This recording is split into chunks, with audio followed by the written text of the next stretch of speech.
இவ்வளவு பேர் இருக்க, இந்த 4 பேர் வந்தா ஒரு நேரம் சோறு போட மாட்டீங்க.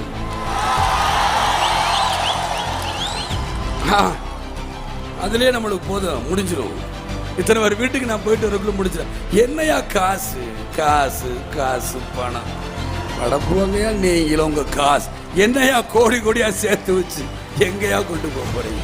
செத்தா கூட அருணாக்குடி அத்து விட்டுட்டு தான் உள்ளத்தி கொண்டு போய் போதைக்கிறான். காசும் கிடையாது, ஒண்ணும் கிடையாது. விஜயகாந்த் இப்படிலாம் மிரட்டுன்னு நினைச்சா தோல்வி அவங்களுக்கு தான் தவிர எனக்கு கிடையாது. உங்களை மாதிரி நான் காசுக்கு ஆசைப்பட்டு லஞ்சம் வாங்கணும், பெரிய ஓனர்களை பார்க்கணும், பெரிய அதிபர்களை இப்பயே பார்க்கணும் பயம். எனக்கு அந்த பயம் இல்லை. மக்கள்கிட்ட நேரடியாக சொல்லுங்க, என்கிட்ட காசு இல்லை. அவன் கோடி கோடியாக செலவு பண்ணுவான். நீங்கள் ஓட்டு போடுறீங்கன்னா ஓட்டு போடலையா சொல்லுங்க. என்கிட்ட காசு கிடையாது. இப்படிதான் வரப்போறேன். பாராளுமன்றக்கப்ப பத்திரிகையாளர் நண்பர்கள்லாம் கேட்குறாங்க, ஏன் சார் உங்களுக்கு காசு வேணுமே? என்னுடைய பொருளாளர்களை என் தொண்டர்